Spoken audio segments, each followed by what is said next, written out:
Single స్క్రీన్లలో percentage విధానంపై మొన్న exhibitor association ఏదైతే మీటింగ్ పెట్టి పర్సంటేజ్ విధానం రావాల్సిందే, రెంటల్ సిస్టమ్ వద్దని చెప్పారు. దానికి నిన్న యాక్టివ్ ప్రొడ్యూసర్స్ గిల్డ్ సమావేశం కూడా పెట్టి ప్రొడ్యూసర్ మైత్రి మూవీస్ అధినేత ఎవరైతే ఉన్నారో రవిశంకర్ కామెంట్స్ కూడా చేశారు. పెద్ద రిలీజ్ టైంలో ఇలాంటి బ్లాక్మెయిల్ ఏంటి, ఎందుకు కావాలని ఇలా చేస్తున్నారు, పర్సంటేజ్ విధానం ఇప్పుడు ఎందుకని దీనిపై మాట్లాడడానికి మనతో ఉన్నారు సీనియర్ ప్రొడ్యూసర్ నట్టికుమార్ గారు. నమస్తే సార్. నమస్తే. ఏంటి సార్ ఇప్పుడు ఇది అంతా సింగిల్ స్క్రీన్ థియేటర్కి సంబంధించి ఎప్పటి నుంచో ఎగ్జిబిటర్లు అడుగుతున్నారు రెంటల్ సిస్టమ్ వద్దు పర్సంటేజ్ అని. ఈ టైంలో దీనికి ప్రొడ్యూసర్స్కి ఖండించారు, బాగానే ఉంది, కానీ బ్లాక్మెయిల్ అనే పదం ఎందుకు పెద్దపై? బ్లాక్మెయిల్ అనేది లేదు, కానీ ఇప్పుడు నేనేమంటున్నానంటే ఎగ్జిబిటర్ కష్టం అర్థమవుతుంది. ఎగ్జిబిటర్ ఎవరు కూడా వ్యతిరేకించట్లేదు. కాకపోతే ఏంటంటే మీరు ఒక సిస్టమ్ శాశ్వతంగా కావాలంటున్నారు, ఈక్వల్ టు మల్టీప్లెక్స్ రేంజ్ కావాలంటున్నారు. ఇప్పుడు సినిమా పెద్ద సినిమా అనేది కానీ ఇంకో సినిమా కానీ already heavy money use money పెట్టేశారు. ఎందుకంటే ఒక రేంజ్లో వస్తుంది, ఒక రేంజ్లో మనం థియేటర్ నుంచి వస్తుంది, ఒక రేంజ్ నుంచి మన డిస్ట్రిబ్యూటర్ నుంచి వస్తుంది. ఇంత డబ్బు ఇన్వెస్ట్ చేస్తున్నాను పెట్టేశాడు ఆయన. పెట్టిన తర్వాత మనకు ఆల్రెడీ డిస్ట్రిబ్యూటర్ సేల్ కూడా అయిపోయింది. ఇప్పుడు అయిపోయిన తర్వాత మీరు పర్సంటేజ్ సిస్టమ్ మారాలి అంటే ఎలాగవుతుంది? ఇప్పుడు నేనేమంటానంటే ఎగ్జిబిటర్కి నష్టం వస్తుంది, ఎగ్జిబిటర్ కష్టం ఉంది. ఎగ్జిబిటర్ని మీరు ఈ సినిమా దాకా మీరు హైప్ అడగండి, తప్పులేదు. మీరు కొంత ఎక్కువ అడగండి, తప్పులేదు. పర్సంటేజ్ సిస్టంలోని మనం కూర్చొని నెక్స్ట్ జనవరి నుంచి ఈ సినిమాలన్నీ పెట్టి ఒక లైన్లో ప్రొడ్యూసర్ కౌన్సిల్లో కూర్చొని ఛాంబర్లో కూర్చొని ఒక లైన్లో మనం పెట్టి ఒక ఆర్డర్ జనవరి నుంచి మాట్లాడదాం. జనవరి నుంచి మాట్లాడితే బాగుంటుంది. అంతే తప్ప ఇప్పుడు రాత్రి మీరు పెద్ద సినిమా కోసం మాట్లాడడం అనేది కరెక్ట్ కాదు. ఒకటి. రెండోది, సినిమా మేము జీవో వచ్చినా రేట్లు పెంచాం. మీరు రేటు పెంచమంటే అక్కడ పాన్ ఇండియా మూవీ తీసిన తర్వాత ఆ పాన్ ఇండియా మూవీ రేట్లు పెంచకపోతే అక్కడ యాజమాన్యం వస్తుంది, ఎలా సరిపోతుంది? నెంబర్ 1. నెంబర్ 2 ఏంటంటే ఇండైరెక్ట్గా మీరు పెద్దగా దెబ్బ కొడుతున్నారు. అలాగే మీరు ఏం చేస్తారు, మీ పర్సంటేజ్ సిస్టమ్ని రిలీవ్ చేయను. ఇందాక కూడా నేను చూశాను, ఇది తెలంగాణ ఛాంబర్ లైవ్లో.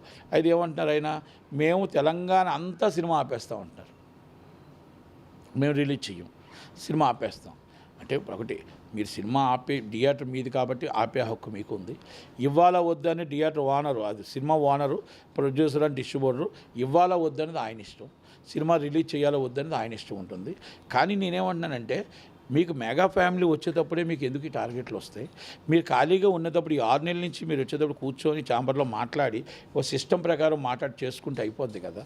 మీరు హరిహర వీరమ్మలకి ఈ ప్రాబ్లం వచ్చింది, మళ్ళీ ఇప్పుడు వచ్చింది ఈ ప్రాబ్లము. మెగా ఫ్యామిలీ మీద ఎందుకు టార్గెట్ చేస్తున్నారు? ఇంకో హీరోల సినిమాలు వచ్చాయి కదా, అప్పుడు ఎందుకు మీరు టార్గెట్ చేయలేదని నేను అడుగుతున్నాను. ఇప్పుడు ఇదే విషయం మైత్రి రవిశంకర్ కూడా అంటారు కదా, డైరెక్ట్గా కామెంట్స్ చేస్తున్నారు శిరీష్ మీద. మీరు వార్2 కూలీ ఇవన్నీ డిస్ట్రిబ్యూట్ ఏషియన్ సునీల్ నారంగ్ మీద కూడా కామెంట్స్ చేస్తున్నారు. ఇవన్నీ అప్పుడు చేయలేదు, ఇప్పుడు ఎందుకు చేస్తున్నారు? పెద్ద సినిమా అప్పుడు దెబ్బతీసే కుట్రా ఎందుకు అని నేను అదే అంటున్నాను కదా. ఇప్పుడు రవిశంకర్ చేసినా, నేను చేసినా, వంశీ చేసినా, సునీల్ గారు కానీ, శిరీష్ గారు కానీ, దిల్రాజు గారు కానీ, నేనేమంటున్నానంటే ఇప్పుడు మనం కూర్చొని సామరస్యం చెయ్యాలి. 100% సామరస్యం. ఎగ్జిబిటర్లకి పెంచొద్దని నేను చెప్పట్లా, నేను పెంచొద్దని చెప్పట్లే, రవిశంకర్ పెంచొద్దని చెప్పట్లే, మీరు వంశీ పెంచొద్దని చెప్పట్లే. కూర్చుందాం. ఇప్పుడు మీరు ఈ సిస్టమ్ పర్సంటేజ్ కరెక్ట్ కాదు. ఏ థియేటర్కి ఎలాగివ్వాలి, ఏ క్లాస్కి ఎలాగివ్వాలి, బి క్లాస్కి ఎలాగో, సి క్లాస్కి ఎలాగివ్వాలి, ఇవన్నీ కూర్చుందాం. మనం ఈ పెద్ద సినిమా అనేది మీరు ఆల్రెడీ ఆయన ఫిక్స్ అయ్యి ఆల్రెడీ అయిపోయింది రిలీజ్. 3 సంవత్సరాల నుంచి ఆయన అమౌంట్ పెట్టాడు, పెట్టి సినిమా వచ్చింది, ఆ ప్రకారం డిస్ట్రిబ్యూటర్లకు అమ్మాడు. ఇప్పుడు మీకు ఏమైనా మళ్ళీ అక్కడ ఆయన తగ్గితే నష్టపోతే రిలీజ్ ఎలా చేస్తాడు? ఇప్పుడు వరభద్రుడు 43 కోట్ల డెఫిసిట్, రిలీజ్ ఆగిపోయేటప్పుడు మన సినిమాని ఆపడానికి ప్రయత్నం చేస్తామా? తప్పు కదా. మనం ఏ విధంగా చెయ్యాలి? నేనేమంటున్నా, మల్టీప్లెక్స్ 47% ఇస్తున్నారు, తప్పులేదు. మీరేమడుగుతున్నారు? మీరు టికెట్ ప్రీమియర్ షో వేసేటప్పుడు మీరు అడగండి 20, మీరు అడగండి 30. మీకు రేటు పెంచారు, మీరు హైప్ అడగండి, 20 అడగండి, 10 అడగండి, 30 అడగండి. కూర్చోండి, రేపు కూర్చొని మాట్లాడుకోండి. అంతే తప్ప మీరు ఏ సిస్టమ్ అయితే అడుగుతున్నారో ఆ సిస్టమ్ కంపల్సరీ చేయాలి. కాకపోతే జనవరి నుంచి మీరు చేసి ఇప్పుడు ఈ సినిమాలన్నింటికి మీరు టైం ఇస్తే, ఈ సినిమాలన్నింటిలో మీరు ఏం కావాలో కొంచెం తాత్కాలికంగా ఏదో ఒకటి మీరు మాట్లాడుకొని తీసుకొని జనవరి నుంచి ఒక రేట్ అందరికీ ఒక సిస్టమ్ ప్రకారం పెట్టండి అని అంటాను. ఇప్పుడు ఎగ్జిబిటర్ అసోసియేషన్ మీటింగ్ అంటే ఈ ప్రొడ్యూసర్స్ ఇప్పుడు ఎవరైతే యాక్టివ్ ప్రొడ్యూసర్స్ గిల్లో ఉన్నారో నాగవంశీ కానీ, మైత్రి, రవిశంకర్ వీళ్ళంతా కూడా హాజరు కావాలి కదా. కేవలం శిరీష్, సునీల్ నారంగ్ అక్కడ ఉన్నారు, తెల్లారి మళ్ళీ వీళ్ళు పెట్టారు. ఎందుకంటే 2గా జీలిపోయారు నిర్మాతలు. యాక్టివ్ ప్రొడ్యూసర్స్ గిల్ట్లో సునీల్ ఉన్నాడు, నిన్న సమావేశానికి హాజరు కావాలి, మరి వాళ్ళు రాలేదు. అంటే గిల్ట్లోనే 2 గ్రూపులు అయ్యాయి. ఆ 2 గ్రూపుల గొడవల్లోనే పెద్దని తీసుకొచ్చి ఇరికిస్తున్నారు తప్ప. నేనేమంటానంటే రేపు మీటింగ్ ఉంది, ఎగ్జిబిటర్లో రండి, మీటింగ్లో అందరూ రండి, ప్రొడ్యూసర్ రండి, కూర్చుందాం, మాట్లాడదాం, చేద్దాం. తప్పేముంది దాంట్లో ఎవరు మన అందరూ బయట వాళ్ళమా, మన అన్నదమ్ములమే కదా. మనం కూర్చుందాం మాట్లాడదు. ఎగ్జిక్యూటివ్ కష్టపడకూడదు, ఎగ్జిక్యూటివ్ ఇబ్బంది పడుతున్నాడు. సింగిల్ డే నేను ఎగ్జిక్యూటివ్ని. కాకపోతే ఏంటంటే మనం ఆంధ్రప్రదేశ్ తెలంగాణ ఎగ్జిక్యూటివ్ అనేది ఇబ్బంది పడకుండా చేయాల్సిన బాధ్యత మన మీద ఉంది. దాన్ని ఏ విధంగా చేయాలని చేద్దాం. గతంలో ఒక ఇంటర్వ్యూలో దిల్రాజు చెప్పిన మాట ఏంటంటే ఇది అంతా నా మీద విమర్శలు వస్తూ ఉంటాయి, ఇప్పుడు సినిమా డిస్ట్రిబ్యూషన్ అనేసరికి అందరి చూపు నా వైపే ఉంటుంది, కానీ మైత్రి వాళ్ళు డిస్ట్రిబ్యూషన్లోకి దిగారు తెలంగాణలోకి, ఇప్పుడు అర్థమవుతుంది వాళ్ళకి డిస్ట్రిబ్యూషన్ కష్టాలు ఏంటో 2 ఏళ్ల కింద మాట చెప్పారు. ఇప్పుడు దీనికి పర్యావసరంగా అంటే ఈ డైలాగ్ అనుకోవచ్చా మైత్రి రవిశంకర్ గారు ఏదైతే అంటున్నారు? ఏమండి, మైత్రి రవిశంకర్ గారు ఆయన సినిమాలు ఆయన చేసుకుంటున్నాడు, బయట సినిమాలు చేసుకుంటున్నాడు. మీకు ఏమంటున్నాను, తెలంగాణలో మీరు 2 ఆఫీసులు ఉండాలా, ఇంకొక ఆఫీస్ ఉండకూడదా? అదే ఇప్పుడు దాంట్లో భాగంగానే ఈ కుట్ర అనుకో 5 ఆఫీసులు ఉండాలి. మరి రవిశంకర్ తెలంగాణ మైత్రి ఆఫీస్కి వస్తే సినిమాకి వస్తే అప్పుడే ఎందుకు ప్రాబ్లం వస్తుంది? హరిహర వాళ్ళు మైత్రియే, ఇది మైత్రియే. మైత్రికి వస్తేవాడికి ఈ ప్రాబ్లం ఎందుకు వస్తుంది? నేనేమంటున్నానంటే మీరు ఎలాగ ఆఫీస్ పెట్టారో వాళ్ళు ఆఫీస్ పెట్టారు, మీరు ఎలా ప్రొడక్షన్ చేస్తున్నారు వాళ్ళు ప్రొడక్షన్ చేస్తున్నారు, మీరు పెద్ద హీరోలతో ఎలా చేస్తారో వాళ్ళు పెద్ద హీరోలతో చేస్తున్నారు. కనుక మన అందరం కలిసి ఉండాలి. నష్టం లాభం ఆయనే భరిస్తున్నాడు, మిమ్మల్ని అడగలేదుగా. మనం 100 కోట్లు పోయాయి, మిమ్మల్ని అడగలేదుగా. నా లాస్ వస్తుంది, మిమ్మల్ని అడగట్లేదుగా. ఎవరు బాధలు వాళ్ళు పడుతున్నారు, మీ బాధ మీరు పడుతున్నారు, ఆయన బాధ వాళ్ళు పడుతున్నారు. నేనేమంటే ఎగ్జిక్యూటివ్ని రెచ్చగొట్టకూడదు. ఎగ్జిక్యూటివ్ ఇబ్బందిని మన పరిణిలోకి తీసుకొని కంపల్సరీ ప్రాబ్లమ్ సాల్వ్ చేయాలా. ఇందాక కళ్యాణ్ గారు మాట్లాడుతున్నారు, ఎట్టి బస్సు చూశాను తెలంగాణ జమ్మర్లో. మన అందరం కూర్చొని రేపు పుల్ స్టాప్ పెట్టారు. ఇది ఈ రోజు ప్రక్రియ కాదు, 2011 నుంచి వస్తుంది 10% ఇష్టం. ఈ రాత్రి మీరు పెద్ద కోసం ఎందుకు డిమాండ్ చేస్తారు? ఇది రెగ్యులర్ ప్రక్రియ కదా. రెగ్యులర్ ప్రక్రియ మనం ఎలా చేయాలో అనుకుందాం, పెద్దకి ఏ విధంగా కావాలో డిమాండ్ ఆఫ్ సప్లై చేద్దాం.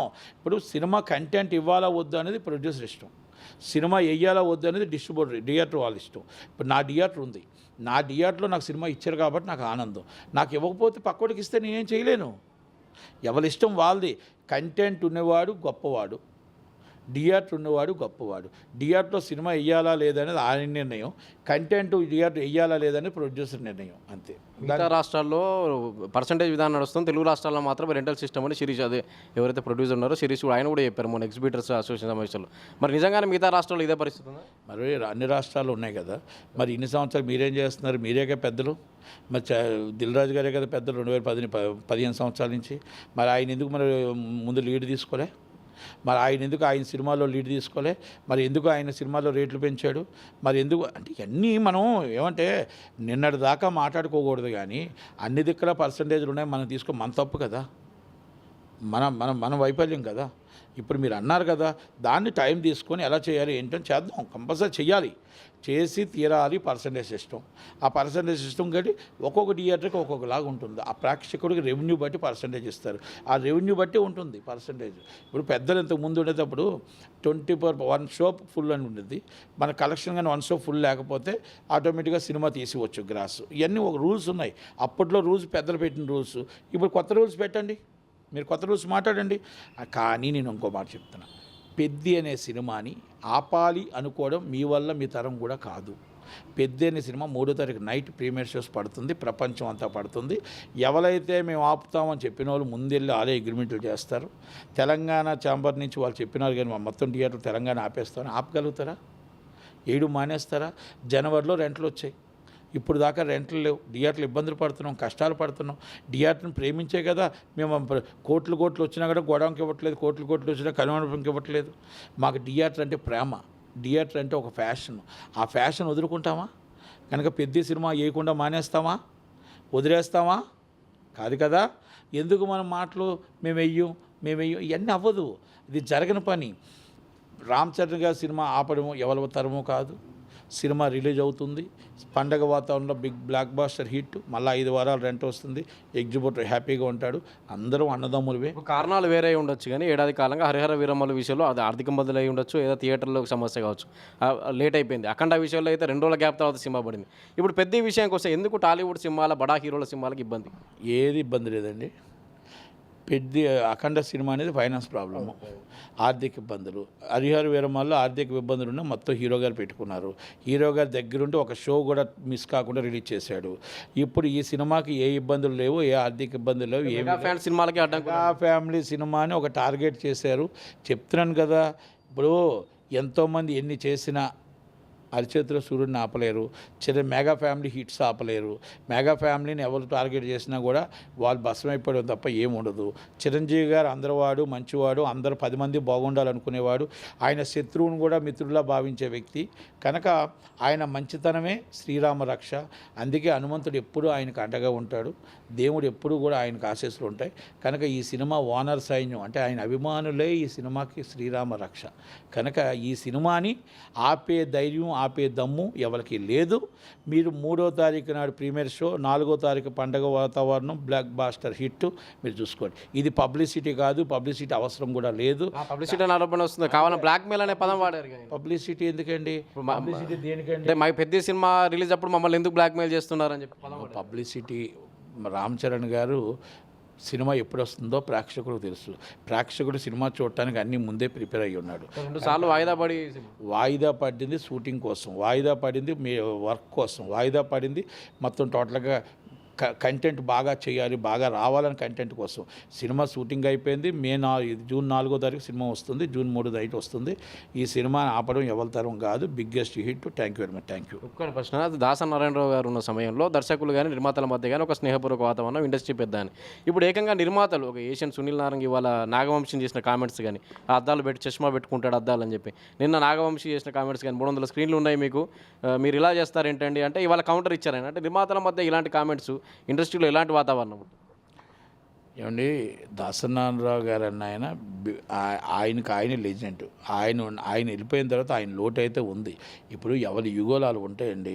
ఆయన సినిమాలు తీసే నిర్మాతే నాగవంశీ. ఈయన థియేటర్లో అపర కోటీశ్వరుడే.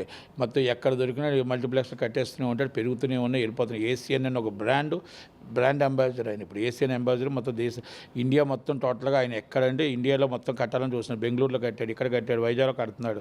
ఇక ఆయన ఇండియా మొత్తం పాకిస్తాడు. ఏసియన్ అనే బ్రాండ్ వెళ్ళిపోతుంది. కనుక ఇప్పుడు ఇద్దరు కామెంట్ చేసుకొని ఇద్దరు పరువులు తీసుకోవడం తప్ప ఏమైనా ఉంటుందా? వ్యక్తిగతంగా మాట్లాడవచ్చా? వ్యక్తిగతంగా నాగవంశీ మాట్లాడినవన్నీ నిజాలే. నాగవంశీ మాట్లాడిన మాటలు అబద్ధాలు ఎక్కడున్నాయి?